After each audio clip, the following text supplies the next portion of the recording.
They called Encore mysterious foreigners, and that one line rewrote a museum label. Today, Cambodian voices are correcting the record. Exactly. From Phnom Penh to the world, welcome to NSP Plus TV. I'm Port Norn. And I'm Nisa. We'll walk through headlines, give you tools to check facts, and later, a Diaspora artist shows exactly how she corrected a museum label and how you can use the same steps. Quick preview. 3 concrete items today. Go on. 1.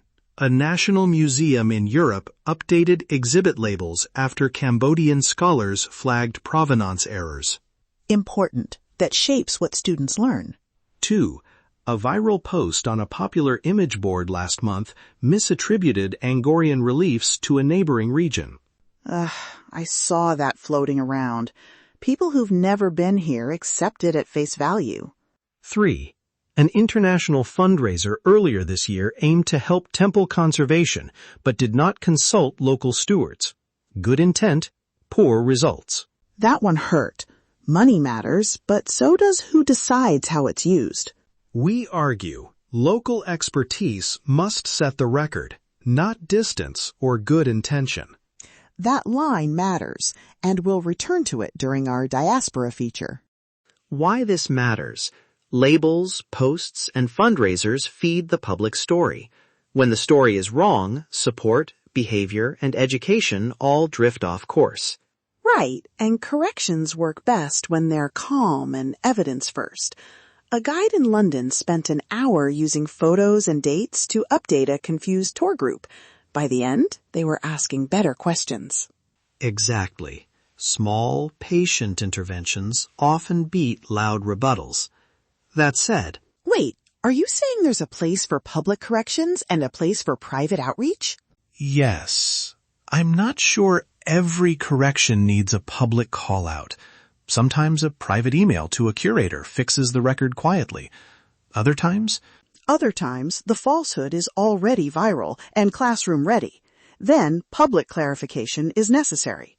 Private outreach is great, but it can be too slow if hundreds have already shared the mistake. Fair point. So our practical rule, judge by harm and reach. If a claim is spreading into textbooks or mass social feeds, step into the light. If it's a one-off collector misstatement, start private. Good. And for everyday listeners who spot something questionable, a short checklist. Pause, see if there's a source, run a reverse image search, and look up museum catalogs or UNESCO entries. Quick tech tips. Reverse image search for photos. Search a museum's online catalog for provenance notes. And check UNESCO or government heritage pages for official statements. If you need a single rule of thumb, source before you share. No source? Treat it as unverified. A practical example. Last month, an image thread claimed certain reliefs were from elsewhere. A Diaspora artist in California replied with side-by-side photos, dates, and a link to a museum catalog. That reply stopped the post from spreading. I love that model. Respectful correction plus evidence. It's what our communities need more of. Now, a short set of community notes. First, a health tip for activists and organizers abroad. Avoid burnout. Set hours, take breaks, and protect your energy. Second, conservation funding works best when it's guided by local stewards. We've seen projects in Australia that route fees to Cambodian conservation teams and hire Khmer guides. That model scales. Third, simple travel advice. When you visit, hire local guides. Learn basic site protocols, and ask how your fees support conservation. Before our feature segment, reminder, we argue local expertise must set the record, not distance or good intention. Keep that in mind as you hear the Diaspora examples next. Feature highlights now. 3 short Diaspora examples. A scholar who corrected textbook entries, an artist who updated a museum label with documentation, and a guide organizing respectful tours that fund local conservation. The scholar described sending measured corrections to publishers and seeing an erratum published that same year. Small wins that change classroom narratives. The artist's method was practical. Gather museum accession records, compare iconography, and send a single clear document to the curator. The museum reviewed the file and updated the label. And the guide in Australia redesigned tours to pay local stewards directly. Tourists learned more, conservation teams got steady support, and the narrative stayed with travelers long after they returned home. These are replicable actions.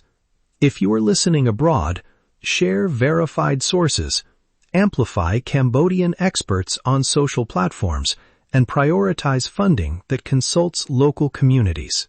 Resources to bookmark: UNESCO site entries, museum provenance pages, archaeology departments at reputable universities, and official statements from Cambodian heritage authorities.